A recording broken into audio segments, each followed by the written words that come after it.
You know what's scarier than a place that can kill you? A place that can make you kill. What these 5 kids found in the ruins of Chernobyl wasn't just radiation. It was a dark, twisting ability, and it was about to turn a fun, stupid dare into a nightmare that would leave only silence behind. This story goes back a long time, way before most of us were even born. September 23rd, 1994. 8 years after the meltdown, and the ghosts of the Chernobyl disaster were still everywhere. We're not talking about the blast itself. We're talking about Pripyat, the dead city, the one with the famous rusting Ferris wheel. That's where 5 Ukrainian teenagers, Viktor, Oksana, Serhiy, Lena, and Pavlo, decided to go. They weren't looking for ghosts. They were looking for a thrill, a story to tell. But what they found was a secret that the whole world would never know, and it was waiting for them in the abandoned theme park. The challenge was simple, at least on the surface. Get in, get a picture by the Ferris wheel, and get out before the soldiers patrolling the exclusion zone caught them. They'd heard the stories since they were little kids, whispering about the zone, about how it was a place where the world ended and time stopped. But that's the thing about being young and dumb. The danger just makes the story better.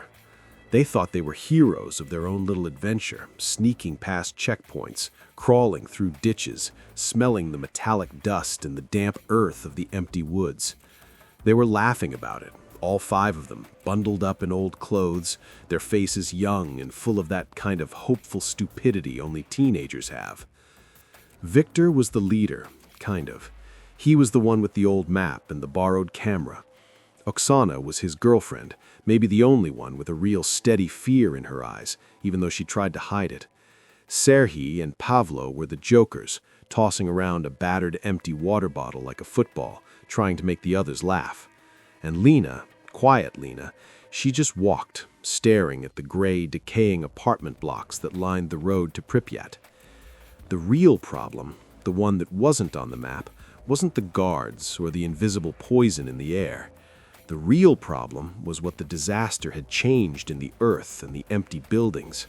Something had woken up, a kind of dark energy, a dark ability, and it was drawn to the sound of living hearts.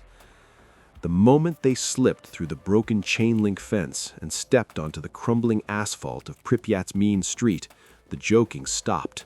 The air felt thick, heavy, like trying to breathe underwater. Everything was silent, completely silent, except for the crunch of their cheap sneakers on the cracked concrete. The street itself was a mess of faded propaganda posters and trees that had grown too tall, punching through the pavement.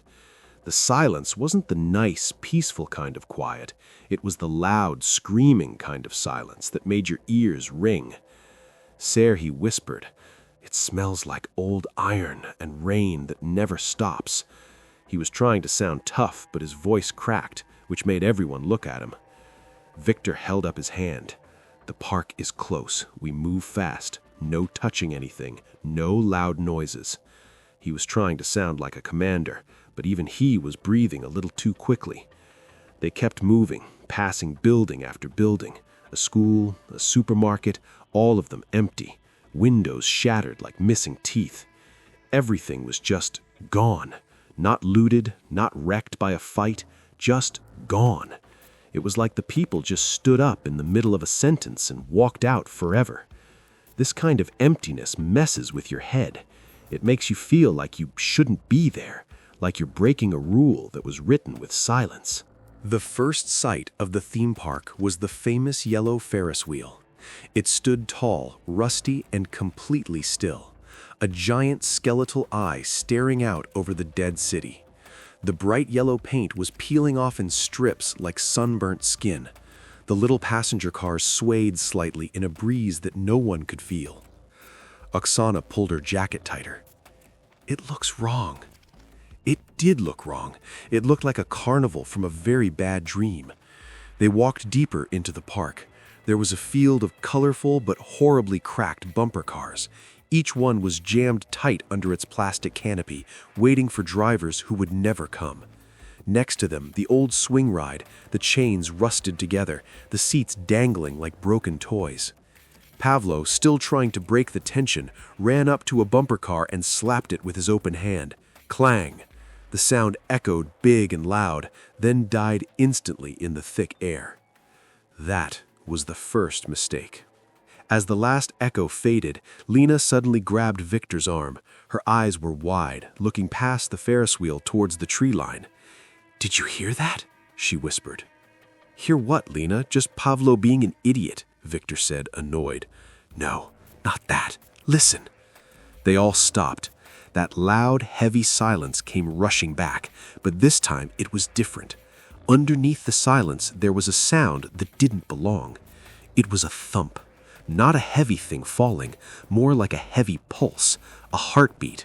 But it was too deep, too slow, and it was coming from inside the sealed entrance booth of the ride. Viktor swallowed. "It's nothing. The wind, maybe."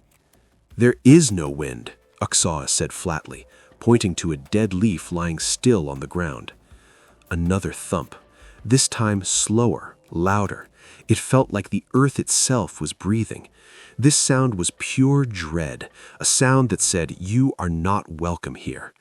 The group huddled close. They were all teenagers, their blood rushing with adrenaline, but this wasn't the fun kind of scare. This was a deep, cold fear that felt like an ice cube melting in your stomach. They decided to move on quickly, toward the bumper cars, planning to cut through to the exit. They needed to get out of the direct line of sight of that booth. But as they passed the bumper car arena, things started to get really weird. The ground was damp, covered in moss, and littered with pieces of old, broken plastic and glass. Serhiy was walking backward, trying to reassure Oksana. He stopped dead. He pointed down at the cracked asphalt. "Look at this!" In the dust near the edge of a bumper car, there was a single, perfect footprint. It wasn't a boot print, and it wasn't a sneaker. It was the print of a bare, adult human foot. It looked fresh, like someone had just stepped there seconds ago, but the ground was covered in a thick layer of dust that hadn't been touched in years, and this print was right on top of it. "A homeless person, a zone worker," Pavlo suggested, but his voice was shaking again. "A bare foot? In Pripyat? Who walks around barefoot?" Lena asked, her voice small. As they looked at the print, it seemed to blur just a little. Not fade, but somehow the edges seemed to soften, almost like the ground was rejecting the image. And then the thumping came back, much faster this time, pulsing through the ground, vibrating up into their feet. It was deafening, but only inside their heads. Suddenly, Pavlo screamed. It was a short, sharp, cut-off sound. He wasn't looking at the footprint. He was looking at his own hands. My hand is numb." He held up his right hand. It was pale, shockingly white, and shaking uncontrollably. He tried to open and close his fist, but his fingers just twitched useless. It looked like someone had turned off the power to his nerves. Viktor grabbed him, trying to calm him down. "What did you touch? Did you touch a battery?" "Nothing.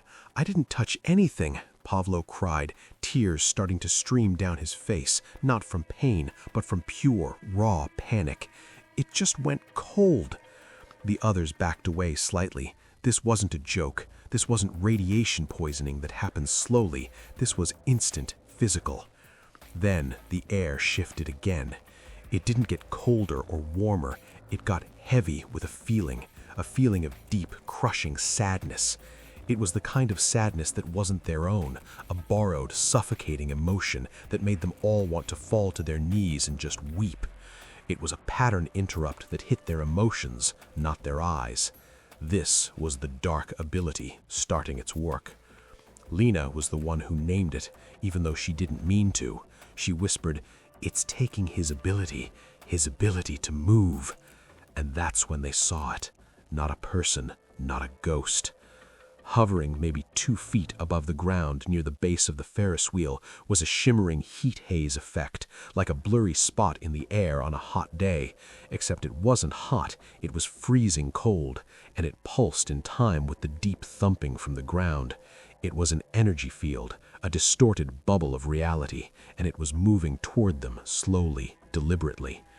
Viktor, the only one with his head half screwed on, knew they had to run. He didn't say it. He just grabbed Pavlo with one arm and yanked him hard. Run, go. They bolted. They ran past the rusty swing sets, across a field of weeds, toward the low concrete wall that separated the park from a line of tall, dead pines.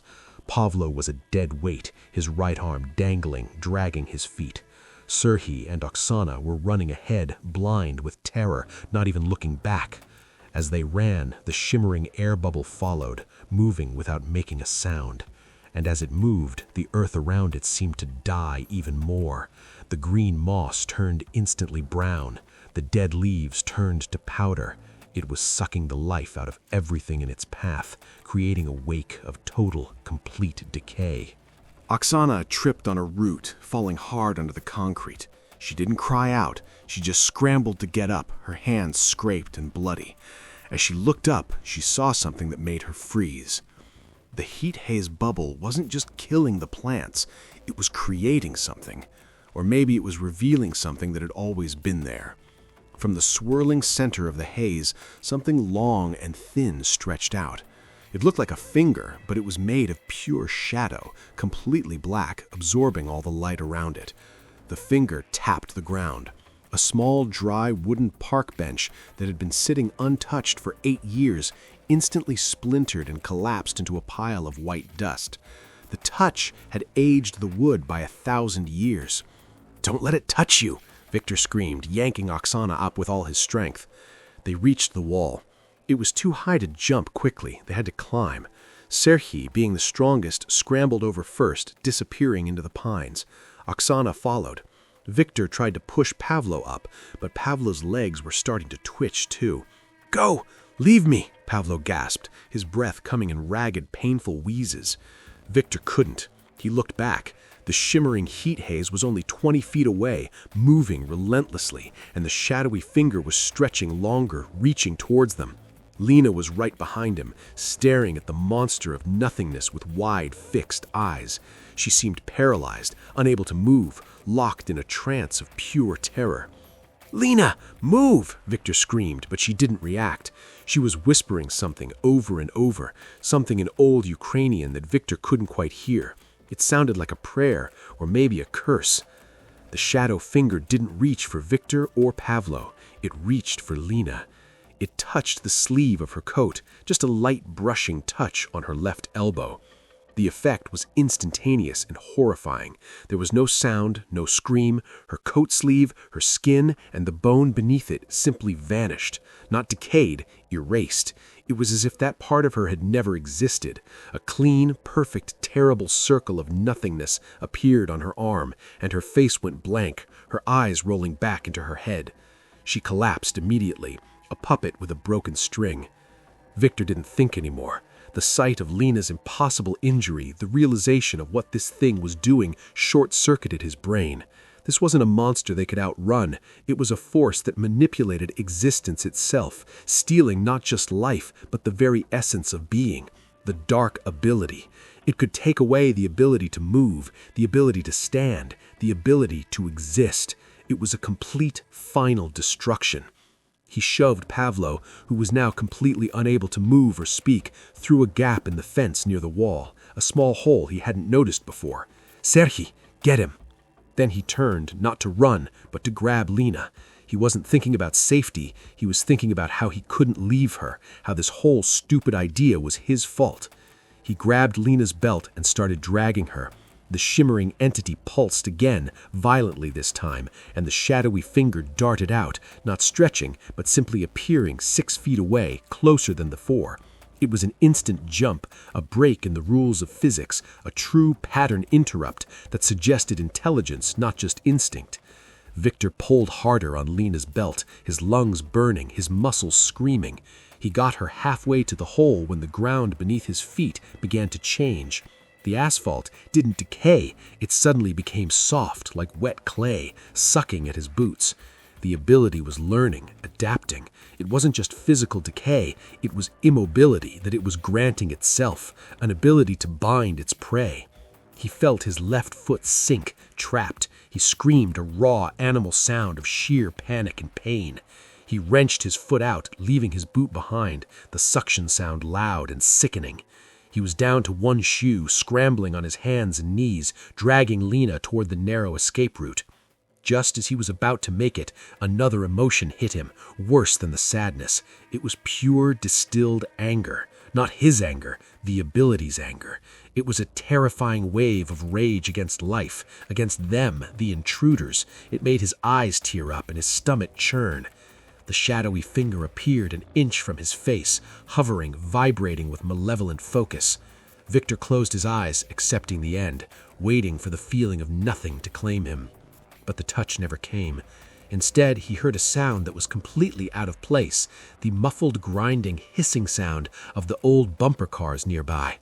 He opened his eyes. The heat haze was gone.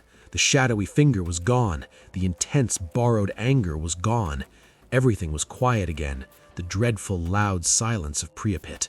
But the bumper cars, all 20 of them, were grinding against each other, slowly, their wheels turning just enough to make the noise, like they were fighting to break free of their rust. Viktor didn't question it. He didn't look back. He grabbed Lena, pulled her through the hole, and scrambled out onto the pine needle-covered ground beyond the wall. Serhiy and Oksana were there, huddled over Pavlo, who was still white-faced and mute, his arm hanging uselessly.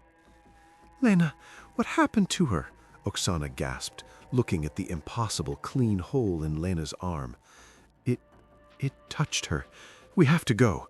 Now Viktor was shivering, the cold not coming from the air, but from the inside out. He had seen something that his brain would never forget, a force that stole ability itself. They started to drag Lena and Pavlo through the woods, away from the park, away from the dead city. They were running on pure terror, driven by the memory of the empty space on Lena's arm. They ran through the dark pines, the needles cushioning their footsteps, the only sound their ragged breathing. But as they ran, something else started to happen, something subtle and deeply wrong. The ability was working on them from afar. Serhiy started laughing, not a happy laugh, but a loud, high, manic laugh. He couldn't stop. He was laughing until he was sobbing, until he was coughing up phlegm, but the sound kept coming out, uncontrollable. "Serhiy, stop! You'll draw the guards!" Viktor hissed, trying to clap a hand over his mouth. Serhiy pushed him away, still laughing. I can't stop! I can't feel my control! It's gone! The ability to choose!" It was another piece of the puzzle. The ability wasn't just destroying, it was stealing core human functions. It had taken Pavlo's ability to move, motor skills. It had taken Lena's ability to exist, physical form. And now it was taking Serhiy's ability to control his own mind and emotions. The laughter was just a symptom of a deeper mental decay, the loss of his ability to simply stop. They kept dragging their 2 non-functioning friends. The air was getting thicker again, not with emotion, but with a specific sharp smell like ozone and wet concrete. Viktor looked at Oksana, and he saw the same dawning horror in her eyes that was in his. They were all losing pieces of themselves just by being near it. Oksana suddenly stopped stumbling. She didn't fall, but she stopped moving entirely, planting her feet like roots. "Oksana, come on," Viktor pleaded, yanking her forward. I can't feel my hope. I can't remember why we're running. What's the point?" The ability had stolen her ability to care. Her motivation, her primal desire to survive had been erased. She was standing there, staring blankly into the dark woods, a living statue of indifference. Viktor was now alone, dragging 2 limp bodies, Lena and Pavlo, and a hysterical, uncontrollable laugher, Serhiy, while his last functional companion, Oksana, had just given up on life.